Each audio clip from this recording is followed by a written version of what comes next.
Radio Intereconomía. El futuro es ahora. En A Media Sesión, la tertulia económica.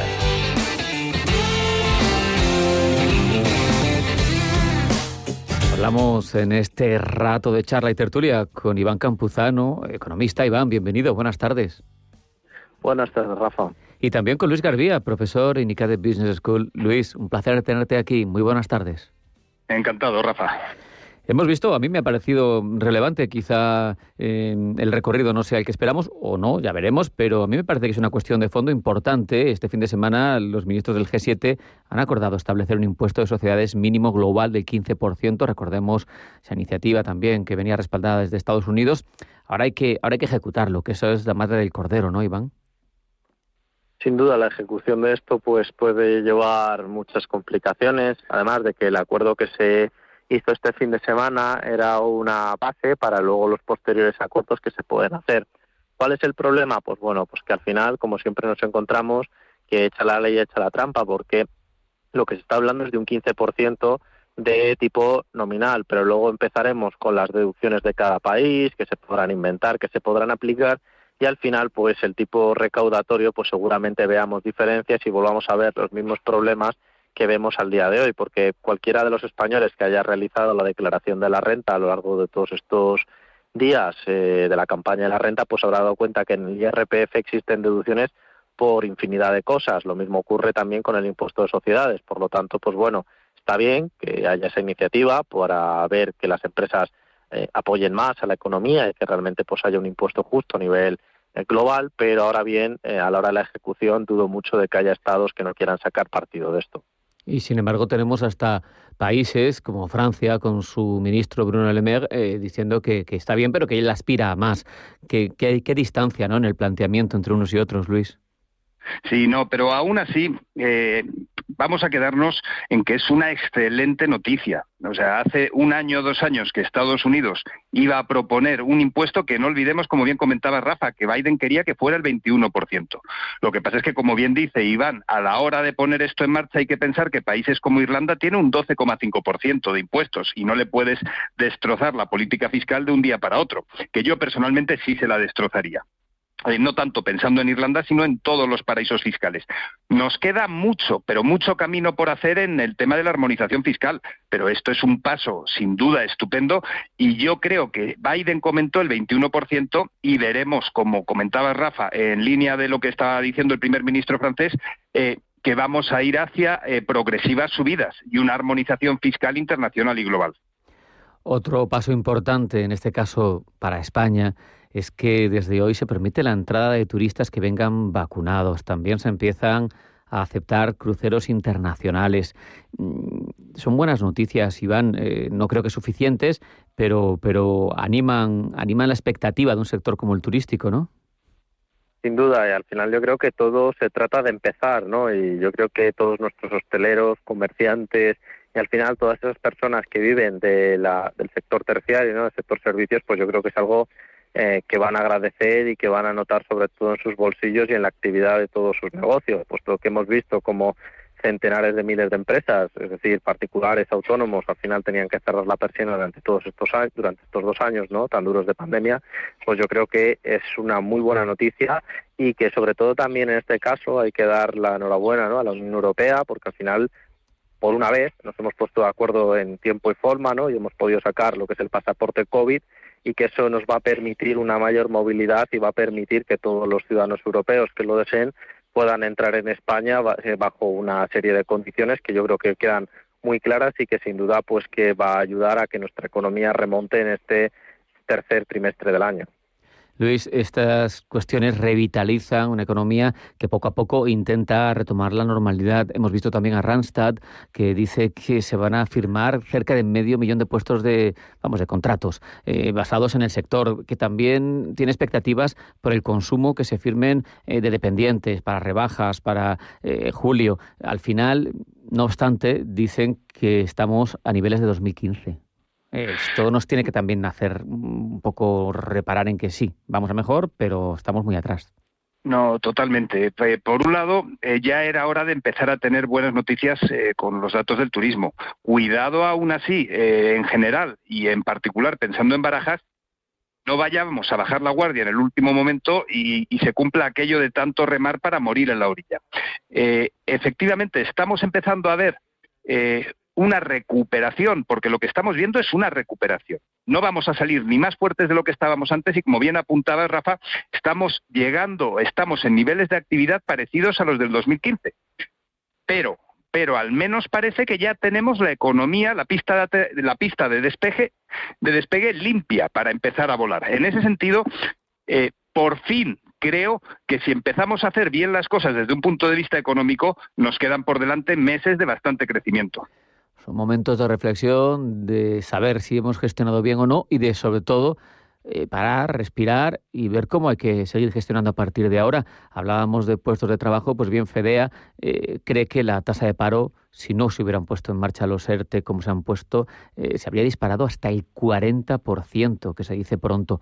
Esa es la parte positiva, si nos paramos a mirar, Iván, qué se ha hecho. Pero también nos dice que este dopaje del mercado de trabajo pues no lo podemos sostener ni por eficiencia económica ni por presupuestos.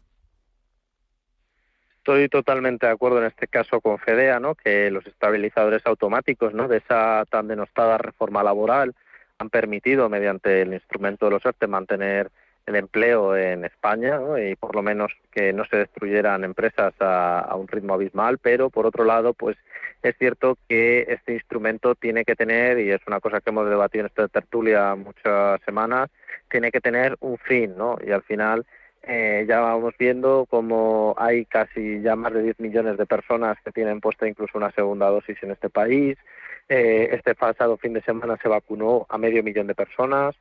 Entonces, pues al final es una realidad evidente, ¿no? Ya se va retomando el pulso del verano, ya estamos hablando, como has dicho antes, de apertura de negocios, ya vuelven los turistas, la actividad comercial a nivel internacional se reanuda. Por lo tanto, pues bueno, este instrumento que nos ha venido muy bien para la pandemia, pues yo creo que es hora de ir abandonándolo, aunque también es cierto que el abandonar un estímulo, ¿no?, que con el cual, pues bueno, se paga un sueldo y el trabajador no va a trabajar, pues y si sigue generando ciertos ingresos, pues digamos que hay empresas que todavía pues les sigue viniendo bien, ¿no?, para aguantar todavía, porque no ven cómo su negocio puede continuar en estas condiciones, pero sin duda alguna ya para el año que viene, probablemente para estas fechas, sea hora de ir abandonando este instrumento, sin duda de forma progresiva, porque no todos los sectores lo requieren a la misma vez, ni todos han tenido el mismo daño, pero es algo que yo creo que debería de considerar el gobierno y la patronal.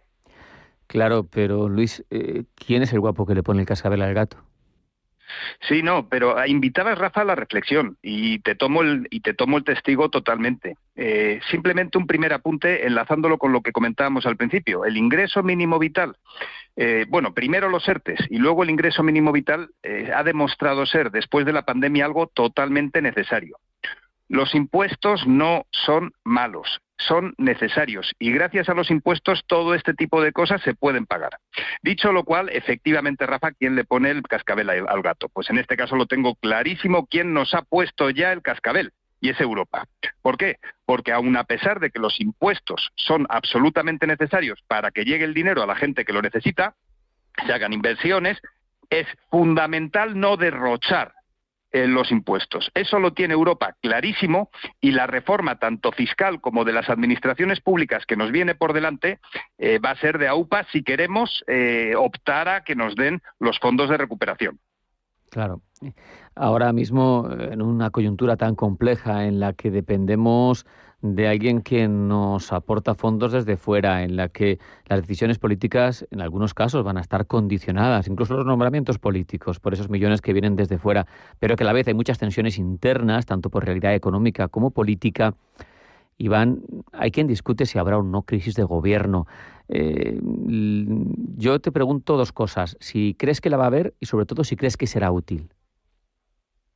Bueno, hablar de crisis de gobierno, la verdad es que yo lo he escuchado y lo he leído en muchos periódicos a lo largo de estos días y cabe hacer una reflexión, ¿no? cuando hemos visto que este gobierno se ha apoyado en ciertos partidos políticos y que incluso incluyó a Podemos en su propio gobierno, pues ya partía de una base muy débil a la hora de hacer políticas, muy débil a la hora de mostrar fuerza ante las peticiones de concesiones, y al final, pues con la caída de Pablo Iglesias, pues todo esto se ha acelerado de una manera muy importante, porque al final hemos de recordar de que todos estos partidos, en todos los aspectos, piensan en las siguientes elecciones. Cada vez el tiempo va pasando, después del susto que han tenido, sobre todo en Madrid, da lugar a la reflexión, y Podemos pues se ve frente al abismo de su desaparición, o por lo menos que quede relegado a una fuerza como antes era Izquierda Unida. Y entonces el temor, ¿no?, a esa situación pues provoca ciertos movimientos, ciertos aspamientos dentro del gobierno, y al final pues a ver quién cacarea más, ¿no? Entonces, en este sentido, pues ya lo hemos visto, hemos tenido multitud de crisis a lo largo de estos 2 años, hemos tenido la aprobación de presupuestos, hemos tenido el apoyo al ministro Ábalos cuando vino una persona que no podía aterrizar en la Unión Europea con bolsas cargadas, nadie sabe de qué, hemos visto el último de todos, hemos visto lo de Marruecos. Por lo tanto, si nos podemos mirar en la hemeroteca, ¿cuándo no ha habido crisis con este gobierno? Es lo que deberíamos de preguntarnos, solamente que ahora pues se ve más acentuada. ¿Tú cómo lo ves, Luis? Sí, yendo a la pregunta en concreto, que es si creo que va a haber crisis de gobierno, yo creo que hay determinados, pensando en criterios puramente de eficacia, yo creo que hay ministros que ya no dan más de sí. Estoy pensando en exteriores, estoy pensando en sanidad, que al final otro tiene que venir para que te haga bueno. Estoy pensando también en Marlaska. No quiero entrar en el detalle porque, por ejemplo, en exteriores, como bien comentaba Iván, todos hemos visto las últimas semanas el desastre que hemos visto. Y luego, en cambio, sí que hay ministros que yo creo que, aunque hubiera un cambio de gobierno, deberían de seguir en el gobierno. Y estoy pensando, como no podía ser de otra manera, tanto en Calviño como en Escrivá. En ese contexto, ojalá se aligeren los ministerios, con independencia de la crisis o no. Luego creo que hay un ministerio de universidades. Bueno, sí, creo, respondiendo a la pregunta, Rafa, creo que sí que va a haber crisis de gobierno y será positivo para el país. Hablabas, Iván, de Podemos y de qué le va a deparar el futuro en lo electoral, si quedará siendo una formación residual, como lo era la ahora integrada dentro de la formación Izquierda Unida o el Partido Comunista. En cualquier caso, ellos siguen con sus propuestas. Ha llamado la atención en un momento en el que han cambiado las tarifas en este mes de junio, como cargos del partido reivindican la creación de una empresa pública de energía para combatir subidas en el precio de la luz. ¿Esto realmente es una amenaza? ¿Crees que tiene visos de poder hacer algo en esa línea, o es simplemente una declaración de intenciones para su parroquia? Pues yo creo que es una declaración de intenciones, pero además muy mal tirada, ¿no? Porque la hemeroteca, el problema que tiene es que queda ahí guardada, ¿no? No se puede guardar en un cajón, y ahora con todos estos medios digitales, pues aunque intentasen borrar el vídeo, pues o borrasen las declaraciones, siempre va a tenerlas alguien, ¿no? Y yo me acuerdo cuando se criticaba a Rajoy por la subida de la luz, que tuvo un 11%, esta vez la hemos tenido de más de un 70% acumulado desde que está el gobierno. Y, por otro lado, pues como vemos que muchos de estos ministros, desde que están en Podemos y desde que están en el gobierno, han visto multiplicado su sueldo hasta por 7, ¿no? Entonces, claro, cuando lanzas mensajes para tu parroquia con todas estas incoherencias detrás, la verdad es que la mochila se hace muy pesada. Pero si vamos al detalle de una empresa pública de la eléctrica, tenemos que pensar en quién nos da la electricidad, porque la gran mayoría de la electricidad no se produce en España, la compramos a Francia, que Francia la compramos al precio que ellos estipulan, o lo compramos en forma de gas para luego producirlo, pero eso lo compramos a Argelia y es un contrato que se firma cada 20 años. Por otro lado, si lo compramos a precios del petróleo, hemos de recordar que el petróleo ahora mismo se encuentra a niveles de 2018, por lo tanto a niveles precrisis, solamente que el presupuesto que no tenemos es el mismo.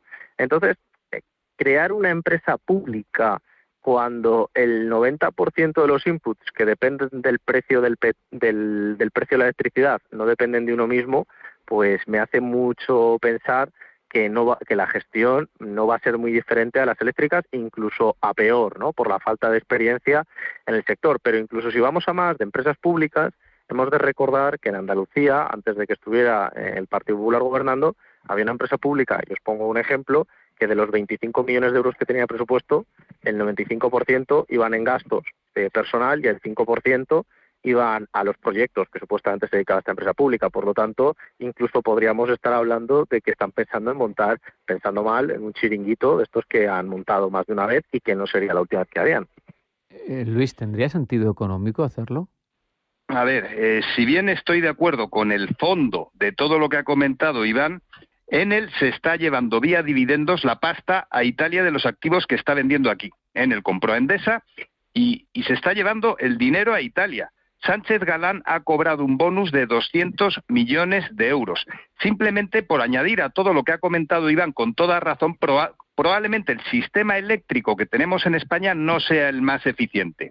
Luego, por otro lado, en Francia, EDF es 100% pública. En Alemania tenemos Baden-Württemberg 100% pública y EWK que también. O sea, no estoy diciendo que haya que nacionalizar todo el sistema eléctrico español. Lo único que estoy diciendo es que frente a tanto eslogan político, estos que acaban de subir la luz probablemente en los planteamientos no estén tan desencaminados. O sea, no vamos a caer en simplemente izquierdas, derechas, vamos a mirar todos el problema que tenemos encima de la mesa y ver cómo se puede resolverlo, porque sin duda el sistema eléctrico que tenemos en España es ineficiente, lo mires por donde lo mires, Rafa. La verdad es que me parece que los ciudadanos, si tuvieran la memoria un poco más larga, pues castigarían acciones como la de Aznar privatizando esa infraestructura estratégica y la de Zapatero vendiéndosela a Enel. En cualquier caso, y con toda la lucha empresarial que hubo de por medio, que acordaos de que fue aquello un culebrón,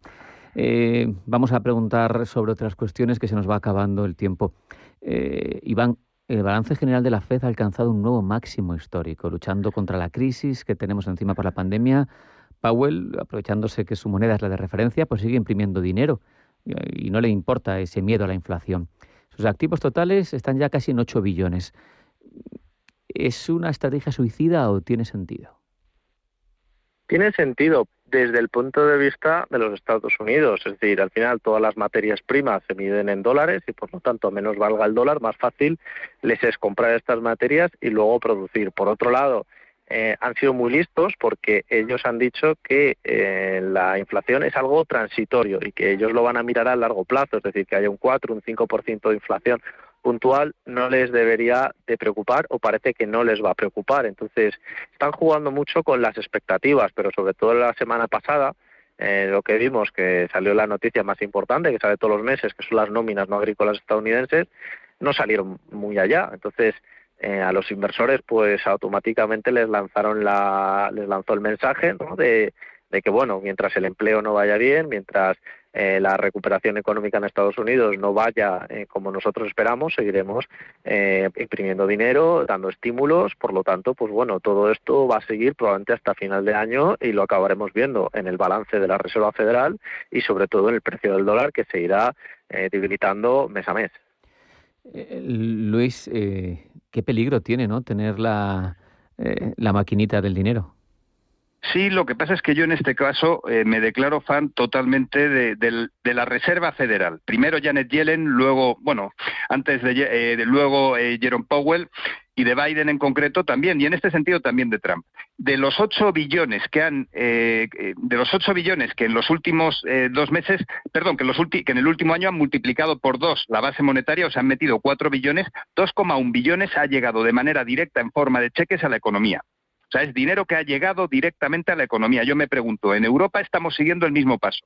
¿A dónde están llegando esas inyecciones de liquidez? Están llegando a los estados, a las administraciones públicas en forma de deuda y están llegando a los bancos para seguir pagando sueldos. No está llegando ni a la economía para que la gente pueda seguir consumiendo un mínimo para luchar contra la desigualdad social, y tampoco está llegando no está motivando las reformas que necesitamos en el sistema.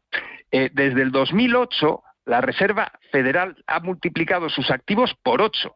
Esto que estamos viendo es la respuesta a un cambio de época. ¿Cuál va a ser el paso siguiente lógico? cambiar los billetes físicos por euros digitales y con la excusa del blockchain o cualquier otra palabra hacer que ya se puso sobre la mesa en Davos lo que es el gran reset económico, para que tanto la política monetaria como la política fiscal, que lo hemos comentado ya bastantes veces en las tertulias, esté centralizada y controlada directamente en el bolsillo de cada ciudadano. Rafa, lo que estamos viendo es un cambio de época absoluto. ¿Cómo ves tú ese cambio de época, Iván? Pues lo veo con cierto escepticismo, ¿no? Porque al final todo este tipo de nuevas tecnologías siempre sabemos que el Estado va lento, que siempre el Estado llega tarde y el problema está en que no sabemos si el Estado tiene la cabeza en esto o en otra cosa. Lo que sí tenemos que tener en cuenta es que la Unión Europea otra vez vuelve a llegar tarde en cuanto a presupuestos, en cuanto, como decía Luis, que está inyectando el dinero directamente a la administración, pero que la economía real a día de hoy parece que no ve nada de nada. Precisamente el BCE se reúne este jueves, el día 10. Los expertos no esperan cambios en la política monetaria del Banco Central y se espera que publique nuevas previsiones económicas. Luis, ¿hay algo que esperar de Lagarde este jueves? No va a haber cambios y España, el gobierno español está preparando una emisión en 2021 de 100.000 millones de euros más de deuda neta. Es decir, la deuda pública este año subirá en 100.000 millones de euros. No va a haber cambios en Europa, probablemente lleguen el año que viene, dentro de 2-3 años, y nos pillen llenos de deuda hasta las orejas. Espero que con las reformas hechas. Aprovechando que hay barra libre, pues nos sumamos todos y nos acercamos a la barra. Iván, Luis, como siempre, un placer hablar con vosotros.